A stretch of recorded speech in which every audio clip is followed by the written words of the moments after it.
ये वतन तुम्हारा है, हम हैं खामखा इसमें, ये चमन तुम्हारा। मतलब ये पाकिस्तान जिनका है, ये उन्हीं का ही है। हम और आप खामखा एਵੇਂ ही है हम अंदर। तो ये जो 14 अगस्त की जो खुशी खत्म की है, सबको पता है इसके पीछे क्या हिस्ट्री है। लोगों को बेसिकली अपना जो वो आईना था वो दिखा है कि हमारी हैसियत क्या है, हम कौन है। आप ये देखें, इतना लोग अब माइक से डरते यार, अपनी ओपिनियन देते हुए कहते यार मुझे तो नहीं कोई उठा लेगा। मैं कहा भाई तुझे कोई नहीं। इतने दिनों से मैं रोज बाहर निकल रही हूँ और मुझे कहीं किसी छत पे ना कोई झंडा दिख रहा है। सिर्फ हर बंदा मुझे लगता है कि 40 करोड़ के झंडे पे रिलाय करके लोगों ने सोचा जब हुकूमत ने हमारी जेबों से निकलवा के झंडा बना दिया तो फिर हमें क्या जरूरत है। यार इंस्पायर इससे मैं होगी ना क्यों क्यों लोगों के अंदर वो प्यार बाकी नहीं रहा है, वो जज्बा बाकी नहीं रहा है। मैं बताती हूँ। सबको पता है, जो हमारे व्यूअर्स हैं उन्हें भी पता है ये जज़्बा किसने ख़त्म किया। ये सारा वर्दी का कमाल है और कंप्यूटर में भी माइक्रोसॉफ्ट विंडोज़ ही होती हैं और इंडिया में भी यही चल रही थी। लेकिन इंडिया का जो अभी डिफेंस सेक्टर है ना, उसको लेके वो बहुत ज़्यादा सेंसिटिव है, पॉसेसिव है। उन्होंने अपने लिए अपना ही ऑपरेटिंग सिस्टम बना लिया।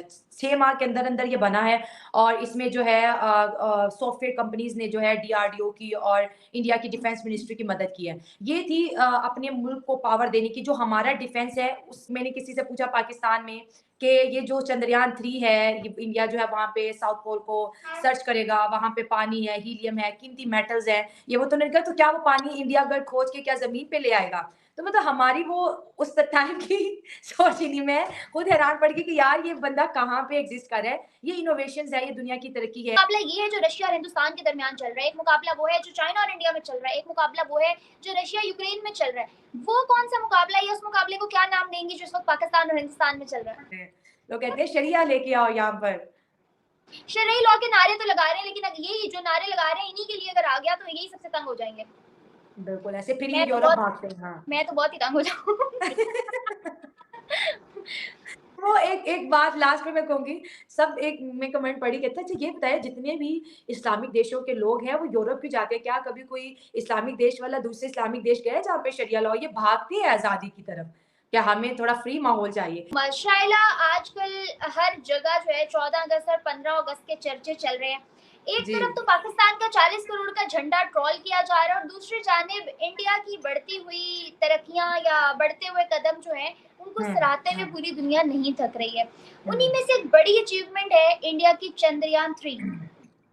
इसरो ने हुँ, बहुत कमाल दिखाया आज तक और हुँ, अब मुकाबले में रशिया ने ल्यूना 5 जो लॉन्च किया था, कहा जा रहा है कि दोनों एक ही दिन पहुंचेंगे और कंपटीशन लगा हुआ है कि पहले कौन पहुंचता है।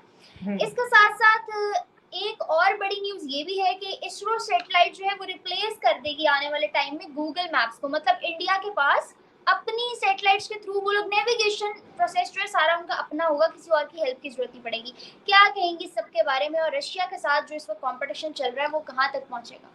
सबसे पहली बात तो ये है कि दोनों ही खुशखबरियाँ एक ही महीने में और बैक टू बैक आई हैं, क्योंकि जिन लोगों को साइंस से बड़ी दिलचस्पी है, अटैचमेंट है या वो बच्चे जो साइंटिस्ट बनना चाहते हैं, उनके लिए ये दोनों देश ही एक बहुत बड़े कहते हैं ना कि एक मसले राह जिसको हम बोलते हैं गाइडलाइन साबित होंगे।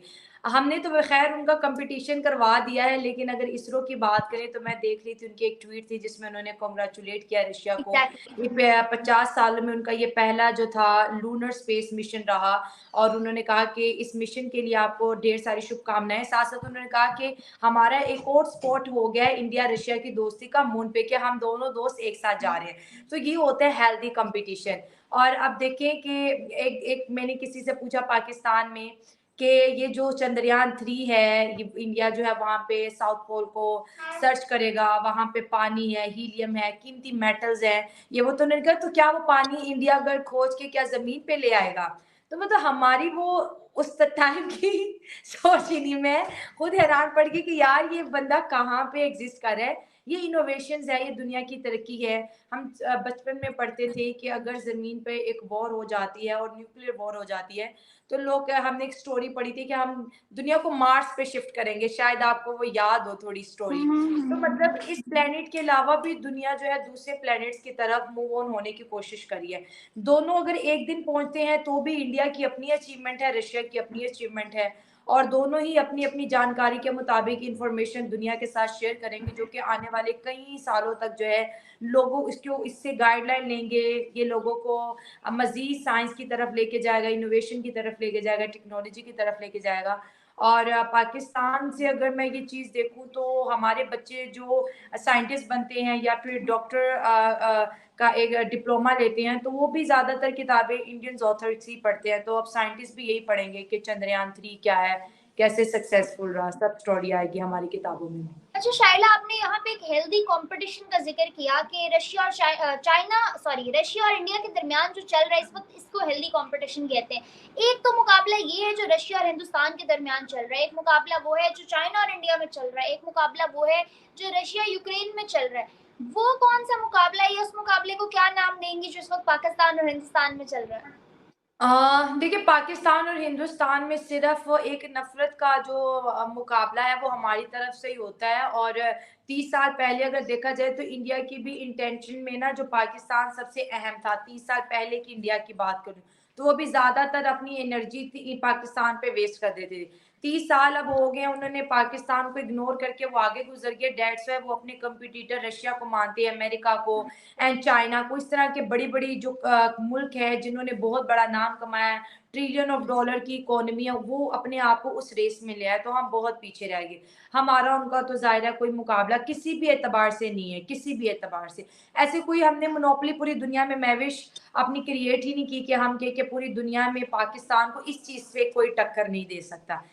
इंडिया और चाइना की बात करें तो इनका जो है जंग तो दोनों नहीं करेंगे, ऑब्वियस सी बात है, लेकिन एक दूसरे को जवाबी कार्रवाई देने में दोनों ही बड़े आगे निकल चुके हैं। अभी अब मैं पढ़ रही थी कि इंडिया के जो है जर्नैल जो हैं वो ताइवान में बैठे हुए हैं। ताइवान को चाइना और ताइवान की आपस में नहीं लगती, तो इंडिया कहीं न कहीं अपना एक बहुत स्ट्रॉन्ग हब बना रहा है कि अगर इन फ्यूचर चाइना कुछ करता है तो उसके साथ जो लोग हैं जो इंडिया के साथ कोऑपरेट करें वो ज़्यादा तादाद में हो।